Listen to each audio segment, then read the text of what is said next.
Sound আসতেছে ঘরে বসা সবাই যেহেতু করতেছে তাহলে আমার তো কোনো আর বাধা নেই। চাঁদপুরের কচুয়ায় ইয়াবাসহ নারী মাদক সম্রাজ্ঞী নিশি ও ৩ মাদকসেবী গ্রেপ্তার।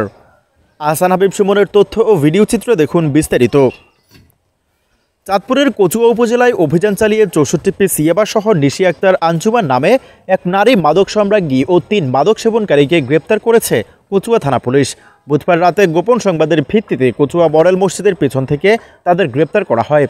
গ্রেপ্তারকৃতরা হলো কড়াইয়া মডেল মসজিদের পশ্চিম পাশে হানিফের বাসার ভাড়াটিয়া রফিক খানের মেয়ে মাদক সম্রাজ্ঞী নিশি আক্তার আঞ্জুমা, কড়াইয়া পালবাড়ির কাঞ্চন পালের ছেলে পিসুজ পাল, একই গ্রামের সুরুজ মিয়ার ছেলে হাবিব হোসেন, লুন্তি গ্রামের তালুকদার বাড়ির হারুনুর রশিদের ছেলে কবির হোসেন।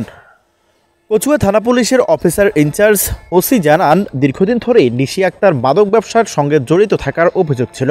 এই ঘটনায় কচুয়া থানায় মাদকদ্রব্য নিয়ন্ত্রণ আইনে একটি মামলা দায়ের করা হয়েছে। স্থানীয়রা জানান, দীর্ঘদিন ধরে তিনি মাদক ব্যবসার সঙ্গে জড়িত এবং তার প্রভাবে যুব সমাজ ধ্বংসের মুখে পড়ছে।